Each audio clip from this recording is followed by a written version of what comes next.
आप लोग सब बोर्ड पे देखेंगे, मैं आपको पढ़ा रहा हूँ कंडीशन ऑफ आयनिक बॉन्ड, बहुत इंपॉर्टेंट है। एक कंडीशन हुई थी, दूसरी कंडीशन आपको करानी है। तो पहली कंडीशन अभी कंटिन्यू करेंगे, मैं रिपीट कर रहा हूँ आपके साथ, स्क्रीन शेयर कर रहा हूँ, गौर से देखिए।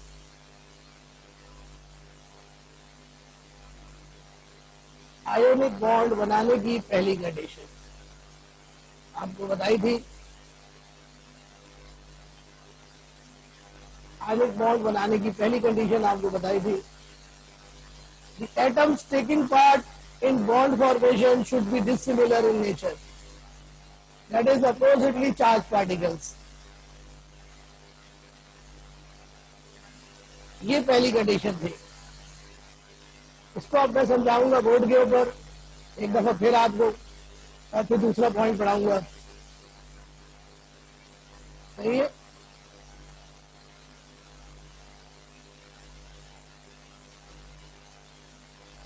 अब आप बोर्ड पे देखेंगे, इसी पॉइंट को मैं रिपीट कर रहा हूं।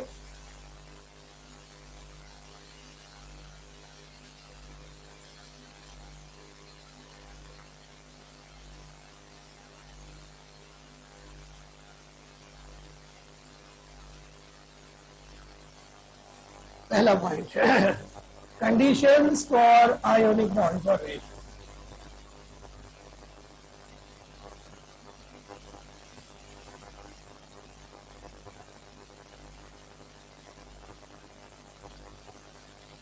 बच्चों अगर ये कंडीशन आपकी समझ में आ गई तो बहुत इंपॉर्टेंट चीज आपकी समझ में आ जाएगी। पहली कंडीशन ये है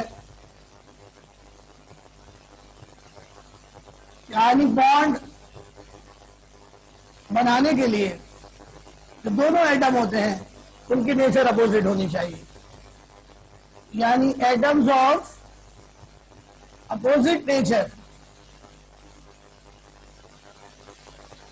form ionic bond, form ionic bond.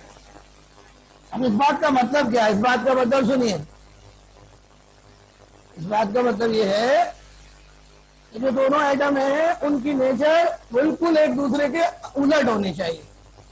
तो एक एटम स्ट्रांगली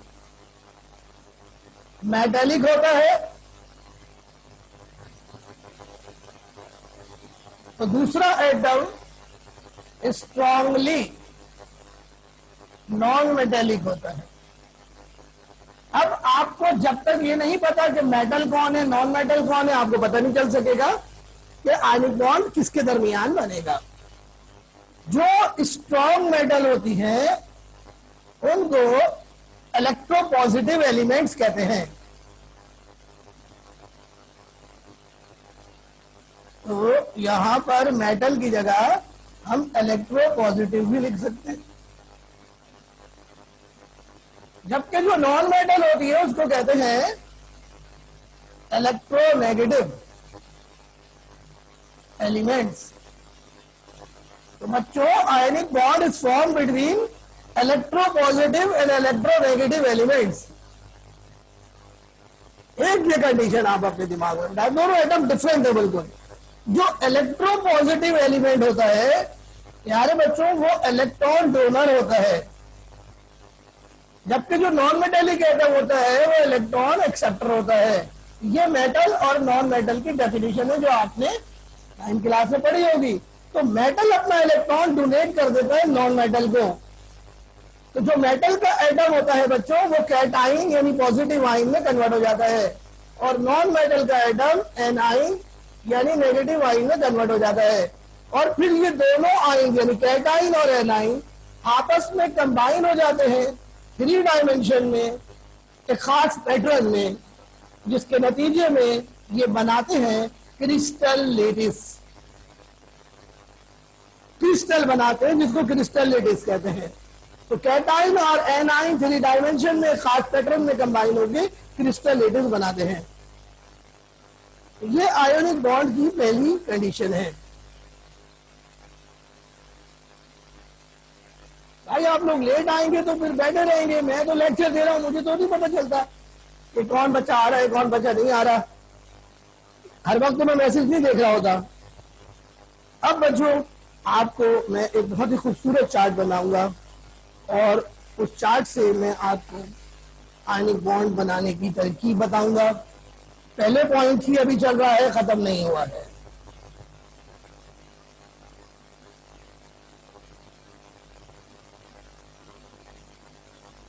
अब आप तवज्जो के साथ देखिए, एक चार्ट बना रहे हैं, पीरियोडिक टेबल का चार्ट है, ग्रुप वाइज। ग्रुप 1A, फिर इसके बाद है जी group 2A,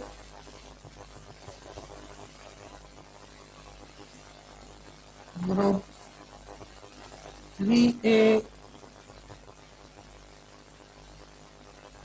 group 4A, group 5A,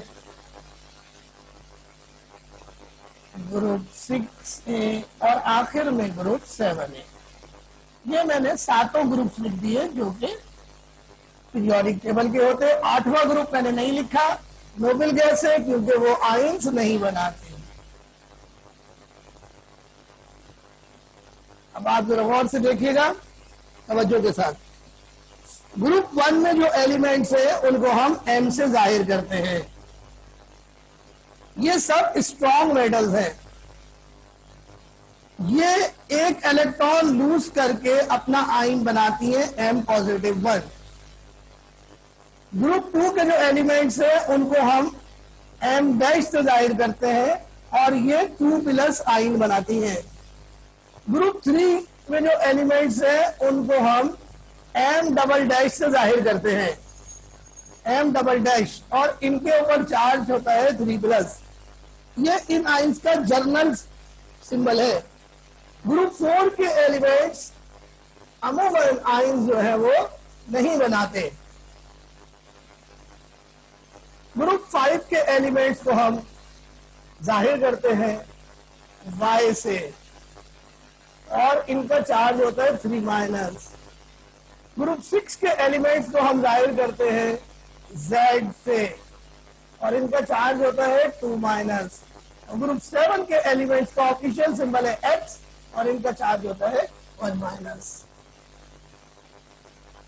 तो आप देखिए कि ये जो एलिमेंट्स है मुख्तलिफ ग्रुप के, ये जो एलिमेंट्स है मुख्तलिफ ग्रुप के, ये फिक्स चार्ज के साथ आयन बनाते हैं। अब इन आयंस को आपने याद करना है क्योंकि ये सब आयनिक बॉन्ड बनाने में इस्तेमाल होंगे। अब इनके मैं नाम लिख रहा हूं, आप लोग देखते रहिए। Lithium ion, sodium ion, potassium ion, rubidium ion और आखिरी है सीजियम आयन। इस तरह मैं लिख रहा हूं, आप लोग कॉपी करते रहिए। फिर यहां पे जो पहला एलिमेंट है बेरिलियम, वो कैटाइन नहीं बनाता, ये मैंने क्रॉस कर दिया। फिर उसके बाद है G magnesium, calcium, strontium, barium. इनके चार्ज आपको याद होने चाहिए 2+। देखो ना, ग्रुप नंबर देखो, 2 है तो चार्ज 2+ होगा, ग्रुप 1 है तो चार्ज 1+ होगा।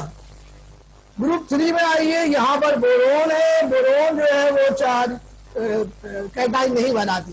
इसमें सिर्फ आपको एल्युमिनियम याद करना है 3+ के साथ। ग्रुप 4 में हमने बता दिया कोई भी एलिमेंट जो है वो आयन नहीं बनाता। ग्रुप 5 में आइए, 2 आपको याद करने, नाइट्रोजन और फास्फोरस। बच्चों, नाइट्रोजन के ऊपर चार्ज होता है 3-, फास्फोरस पे चार्ज होता है 3-। बच्चों, इसको कहते हैं नाइट्राइड आयन, इसको कहते हैं फॉस्फाइड आयन। IDE आता है आखिर में, नाम याद रखो भाई, नाइट्राइड, फॉस्फाइड। ग्रुप 6 में आ जाए, 2 आपको याद करने, ऑक्साइड और सल्फाइड। ग्रुप 7 में तीनों आपको याद करने, फ्लोराइड, क्लोराइड, ब्रोमाइड और आयोडाइड। ये पूरा चार्ट याद होगा तो बॉन्डिंग आपकी मुट्ठी में आ जाएगी। यहां पे डैश डैश लगा दिए मैं, ये काम के नहीं है।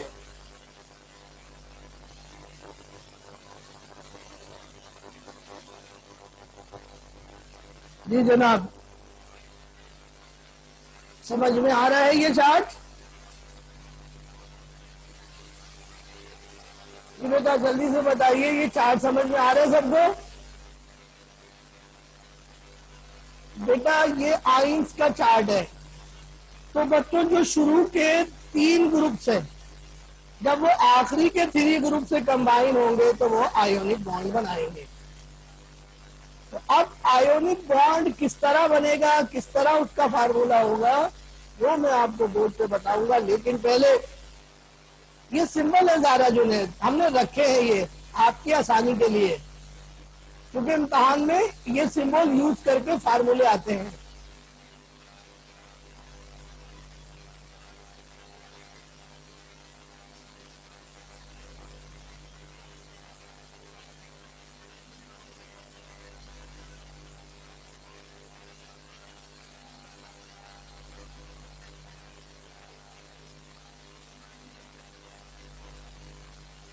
जी सानिया, बस यही एलिमेंट्स आयनिक बॉन्ड फॉर्म करेंगे। इनके अलावा भी कर सकते हैं, लेकिन वो हमारे काम के नहीं है।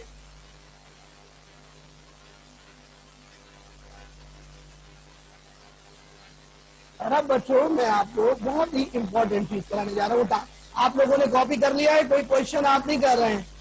आप लोग कोई क्वेश्चन नहीं कर रहे हैं, आप देख लीजिए। अगर आप क्वेश्चन करेंगे आपके लिए बेहतर होगा।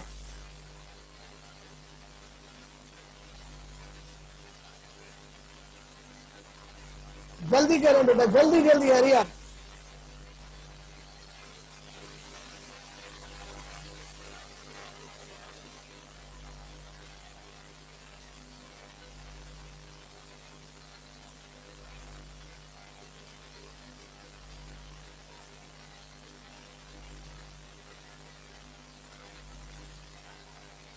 मेरा जो ग्रुप 1 है और 2 में जो मेटल जो एलिमेंट्स है वो स्ट्रॉन्ग मेटल्स हैं, और ग्रुप 5, 6 और 7 में जो एलिमेंट्स है वो स्ट्रॉन्ग मेटल्स है।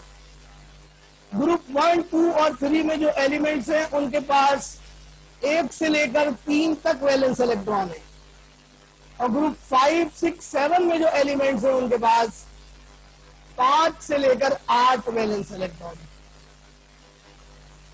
मेटल्स वो होती हैं जिनके पास यूजुअली 1 से लेकर 3 इलेक्ट्रॉन होते हैं। नॉन मेटल्स वो होती हैं जिनके पास 5 से लेकर 7 वैलेंस इलेक्ट्रॉन होते हैं। तो बच्चों मैं अब आपको बोर्ड पर एक और चार्ट बनवाने जा रहा हूं। ये चार्ट पर लाजमी तौर पर एमसीक्यू आता है। कल आपका टेस्ट लिया था मैंने, देखिए आपको याद होगा, तो मैंने कल ये आपको पढ़ाया भी था, एक एमसीक्यू दिया भी था इसमें। एमसीक्यू मैंने कल आपको दिया था इसके ऊपर। अब आप हेडिंग में जाएंगे,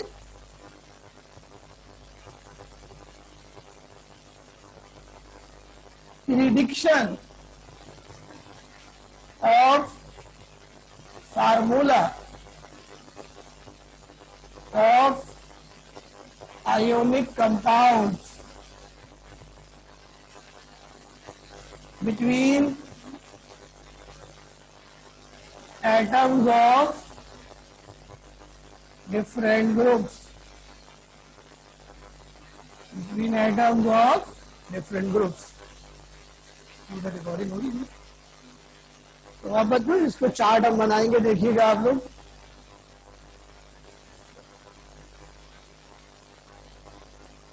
तो ये चार्ट आपके सामने बन रहे हैं। फर्ज करें हम पहले एक कॉलम में लिखेंगे मेटल, मेटल को हम जाहिर कर रहे हैं एम से। दूसरे कॉलम में हम लिखेंगे नॉन मेटल, और नॉन मेटल को हम मुख्तलिफ सिंबल से जाहिर करते हैं। यूजुअली एक्स हम लेते हैं पेपर से, और तीसरे कॉलम में लिखेंगे फार्मूला। अब आप जरा तवज्जो कर लीजिए जरा, बहुत ज्यादा, ये मैं आपको करके दिखाऊंगा। तो फर्ज करें ग्रुप 1 की बात करते हैं, यह है ग्रुप 1A और यह है ग्रुप 7A। तो जो मेटल ग्रुप 1A में है वो जब ग्रुप 7A की नॉन मेटल से कंबाइन होगी तो क्या फार्मूला बनेगा वो देखिए अब आप लोग। ग्रुप 1 में जो मेटल है उसका सिंबल है एम, और जो ग्रुप 1 में मेटल होती है उसका चार्ज होता है +1। अभी आपने चार्ट में लिखा है। ग्रुप 7 में जो नॉन मेटल होती है उसका सिंबल हमने रखा है एक्स। कोई आ गया। और ग्रुप 7 में जो नॉन मेटल्स होती हैं उनका चार्ज होता है 1-। अब हमने इन दोनों का फार्मूला बनाना है। तो बच्चों हमें पता है कि ग्रुप 1 का एलिमेंट जब ग्रुप 7 से मिलता है तो आयनिक बॉन्ड बनता है। यारे बच्चों ये चार्जेस देखिए गौर से, क्या ये चार्जेस सेम है या डिफरेंट? चार्जेस सेम है या डिफरेंट? चार्ज की वैल्यू सेम है या डिफरेंट? जी सेम है। अगर चार्ज की वैल्यू सेम होगी तो कैंसिल हो जाएगी, तो फार्मूला बनेगा mx, और इनके दरमियान आयंस के दरमियान रेशो बनेगी 1:1, और ये कंपाउंड आयोनिक होगा क्योंकि ग्रुप 1 और ग्रुप 7 के दरमियान बन रहा है। याद आया कल मैंने ये सवाल दिया था आपको इसी तरह का? ये आपने रफ में कॉपी करना है, फेयर में नहीं करना है। ये तो ये समझाने के लिए बताया, सिर्फ ये कॉपी करना है चार्ट।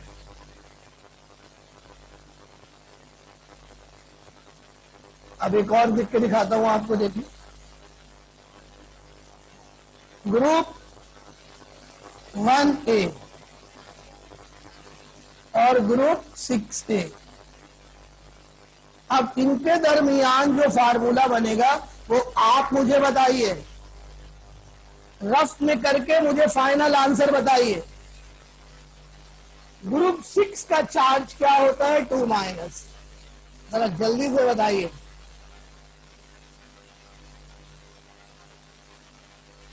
क्या बनेगा फार्मूला? कहा जावेद गलत बता रहे बेटा। ग्रुप 1A का चार्ज एवा बिल्कुल ठीक है। कहा जावेद पता नहीं क्या बता रहे हैं। सुंदर गलत कर रही है। Z कहां से आ गया भाई? X है, X लीजिए बेटा, X। तो बेटा चार्ज सेम नहीं है जी बेटा, वो वहां पे लिखा था अनुशे, लेकिन अभी हमने सबका X लिया है। तो देखिए बेटा आप, ग्रुप 1 में जो एलिमेंट्स है उनको हमने M से जाहिर किया है, ग्रुप 6 में जो एलिमेंट है उनको हमने X से जाहिर किया है। ग्रुप 1 में जो एलिमेंट है उनको M से, और ग्रुप 6 में जो एलिमेंट है उनको X से जाहिर किया है। ग्रुप 1 में जो एलिमेंट्स है उनका चार्ज है 1+, ग्रुप 2 में जो एलिमेंट्स है उनका चार्ज हमें मालूम है 2- होता है। अब ये चार्ज सेम नहीं है तो क्रॉस मल्टीप्लाई कर देंगे, यानी x का जो चार्ज है 2 वो m के नीचे, और m का जो चार्ज है 1 वो x के नीचे। सिर्फ चार्ज करेंगे और फिर ये प्लस माइनस गायब हो जाएंगे। ये फार्मूला बना m2 x1।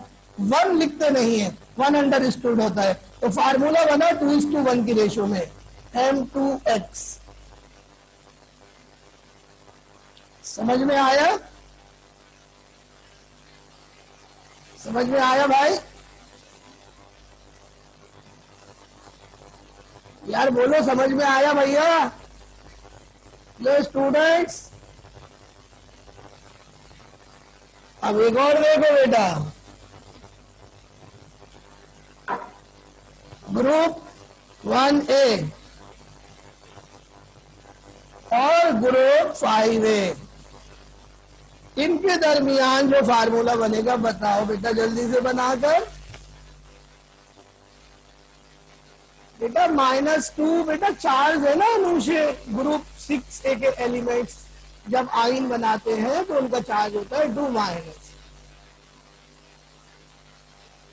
Yes Simra, Simra A3 की हो? वाह वाह, जबरदस्त जबरदस्त, एक्सीलेंट एक्सीलेंट एक्सीलेंट, मजा आ गया। सब लोग बेहतरीन मेहनत वसूल हो रही है जी। भाई मेहनत वसूल हो रही है तो बहुत अच्छे, बहुत अच्छे। तो जी फार्मूला बनेगा M3X। अब ग्रुप 1 खत्म हो गया, अब मैं 2 ग्रुप लूंगा। कौन सा लूंगा? 2 ग्रुप। ओके, यहां पे मैंने ले लिया 2A, यहां ले लिया 7A। तो ग्रुप 2 के ऊपर जो एलिमेंट्स होते हैं उनका चार्ज होता है 2+, और ग्रुप 7A के जो एलिमेंट्स होते हैं उनका चार्ज होता है 1-। ये क्रॉस करा तो फार्मूला क्या बनेगा? MX2, यानी 1:2 की रेशो में फार्मूला बनेगा MX2।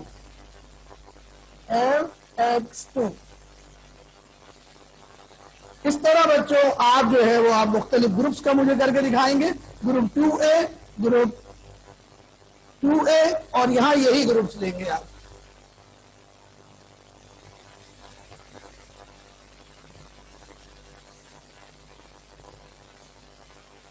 तो जल्दी जल्दी से लिख के दिखाइए।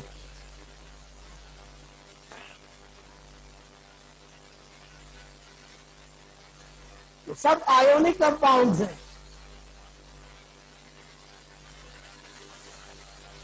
यस, बिल्कुल सही है। अच्छा, इस MX को कंपेयर करो पीछे वाले फार्मूले से।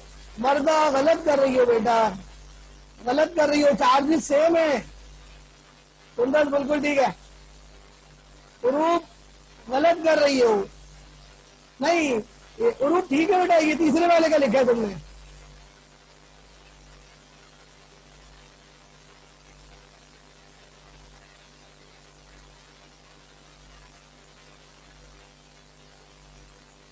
ये नहीं, 2:2 रेशो नहीं है, 1:1 रेशो है।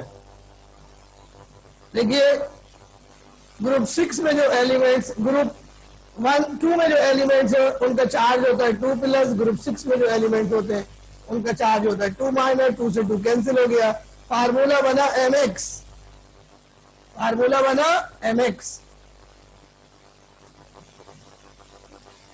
1:1 रेशो है। 2:2 रेशो किधर है भाई? 2:2 कहां है? कहां लिखा हुआ 2 है? अब ग्रुप 2A और ग्रुप 5A में देख लीजिए। M2+, X2-, X3-, सॉरी, ये 3 यहां चला गया, 2 यहां आ गया, तो बन गया M3X2 3:2। M3X2 इस तरीके से बन गया।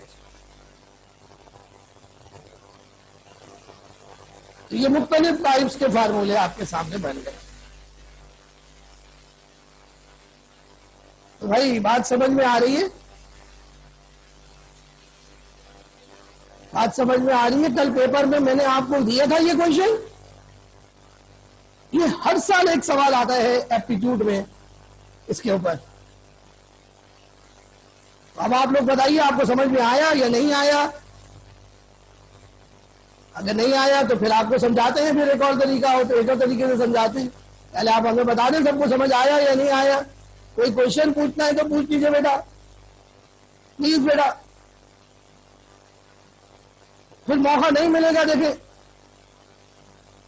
पूछने का।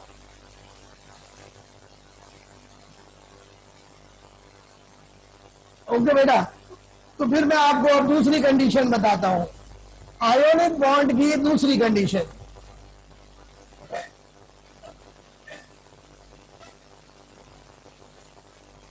आयनिक बॉन्ड की दूसरी कंडीशन देखो बेटा, second condition of ionic bond.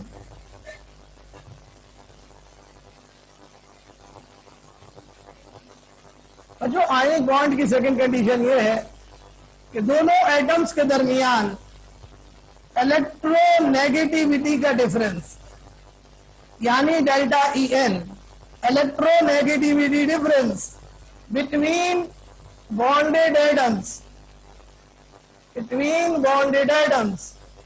must be greater than 1.7। अब बच्चों यहां पे प्रॉब्लम यह है कि आपने इलेक्ट्रोनेगेटिविटी नहीं पढ़ी, क्योंकि रिड्यूस सिलेबस में ये आपके कोर्स में नहीं है। तो मैं आपको थोड़ा सा इसके बारे में बता दूं ताकि आप लोग का कॉन्सेप्ट क्लियर हो जाए। थर्ड ग्रुप में बोरोन के अलावा सब मेटल्स हैं। इलेक्ट्रोनेगेटिविटी क्या होती है बच्चों? किसी मॉलिक्यूल में इलेक्ट्रॉन पेयर को अपनी तरफ खींचने की ताकत, यानी power to attract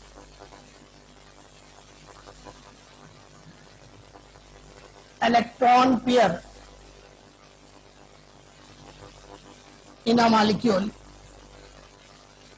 is called electronegativity. Power to attract electron pair in a molecule is called electronegativity. Electronegativity एक रेशो है।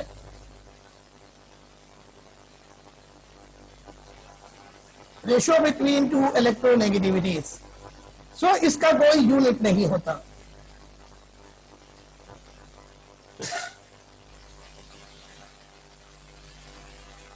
रेशियो बिटवीन टू इलेक्ट्रोनेगेटिविटीज, इसका कोई यूनिट नहीं होता। इसका एक नंबर होता है और ये नंबर होता है 0.7 से लेकर 4.0 तक।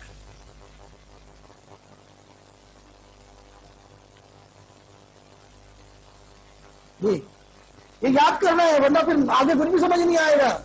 इलेक्ट्रोनेगेटिविटी के ये पॉइंट्स आपको समझने हैं। अब आप याद करें कि जी सबसे कम इलेक्ट्रोनेगेटिविटी सीजियम की है। मेटल्स की इलेक्ट्रोनेगेटिविटी कम होती है, नॉन मेटल्स की इलेक्ट्रोनेगेटिविटी ज्यादा होती है। सबसे ज्यादा इलेक्ट्रोनेगेटिविटी फ्लोरीन की है। ये इलेक्ट्रोनेगेटिविटी मैंने आपको ऑक्सीडेशन नंबर में पढ़ाई थी, ग्रुप 1 और ग्रुप 2 आपको याद होगा। दूसरे नंबर पर इलेक्ट्रोनेगेटिविटी ऑक्सीजन की होती है 3.5 और तीसरे नंबर पर इलेक्ट्रोनेगेटिविटी होती है क्लोरीन की 3.0, फिर नाइट्रोजन की 3.0। दोनों की सेम होती है but chlorine is more electronegative than nitrogen. Nitrogen has less because of half filled valence shell. Atomic structure में पढ़ाया था, ये स्टेबल होता है, ना इलेक्ट्रॉन लेना चाहता है ना देना चाहता है। फिर मैंने आपको पढ़ाई थी ब्रोमीन की 2.8, फिर पढ़ाई थी कार्बन की 2.5, फिर पढ़ाई थी सल्फर की 2.5, फिर पढ़ाई थी आयोडीन की 2.5। तीनों की सेम है लेकिन जिस तरतीब से मैंने लिखा है पावर, इलेक्ट्रॉन की पावर उसी तरतीब से नीचे की तरफ घटती जा रही है। फिर मैंने बताई थी हाइड्रोजन की 2.1। ये आपको याद करनी है इलेक्ट्रोनेगेटिविटीज। इस चार्ट को कॉपी कर लें।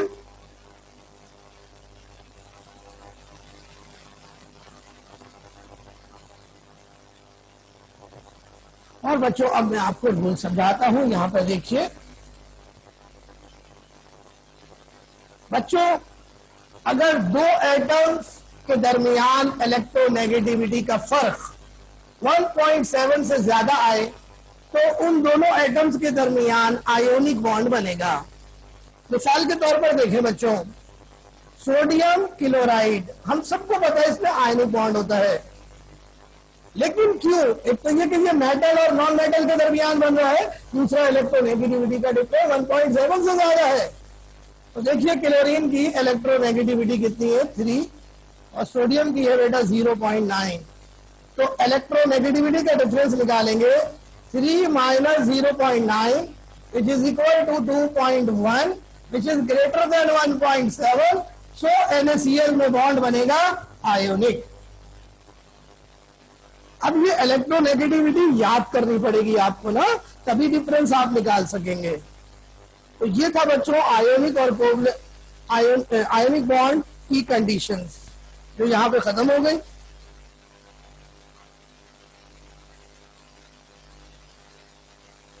और अब मैं आपको एक बहुत ही इंपॉर्टेंट जनरल रूल बता रहा हूं जो कि थोड़ा सा रफ रूल है।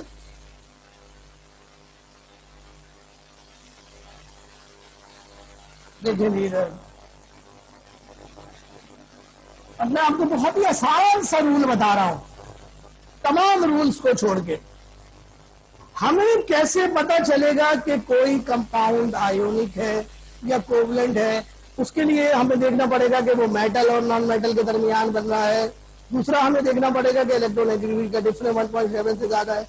मैं आपको बता रहा हूं एट अ ग्लांस, खाली देखकर, फार्मूला देखकर आपको पता चल जाएगा कि कंपाउंड जो है वो आयोनिक है या कोवलेंट है। उसके लिए आप बोर्ड पर देखें, रूल ये है, कोई भी कंपाउंड जिसमें सोडियम हो या पोटाशियम हो या कैल्शियम हो या मैग्नीशियम हो,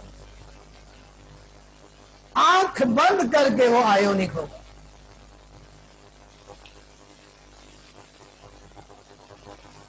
ये आप याद कर लीजिए। तो जहां सोडियम होगा कंपाउंड आयोनिक होगा, पोटाशियम होगा कंपाउंड आयोनिक होगा।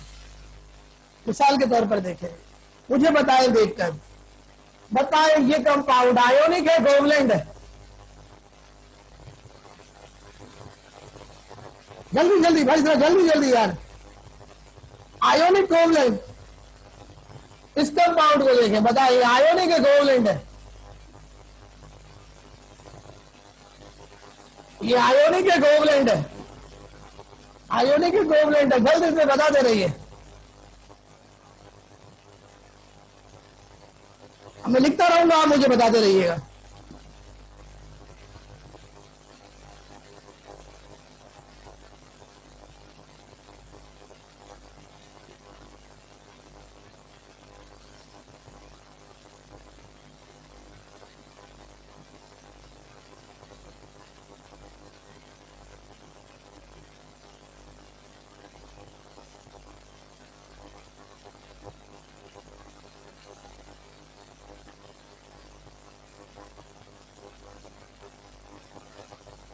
लेकिन एक बात बड़ा सा तवज्जो के साथ सुनिएगा, MgH2 this is not ionic, it is covalent.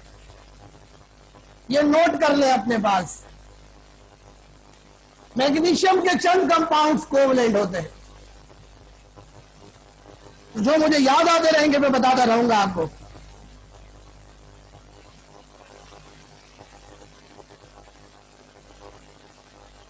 इसमें बेरियम भी आ गया है इत्तेफाक से।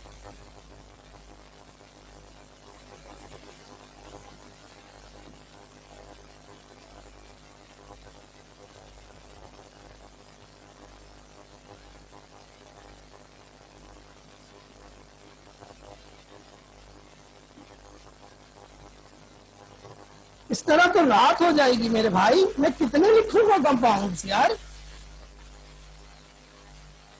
भाई मैं कितने लिखूंगा, हजारों हैं।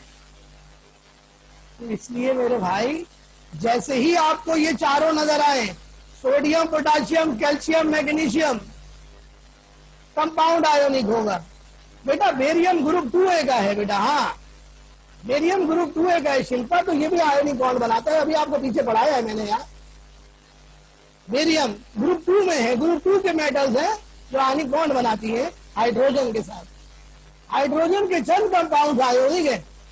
हाइड्रोजन कभी कोवलेंट बॉन्ड नहीं बनाता, बशर्ते कि वो मेटल्स के साथ कंबाइन ना हो जाए।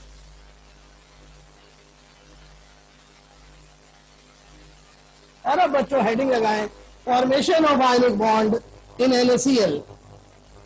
Formation of ionic bond in NaCl। Formation of ionic bond in NaCl।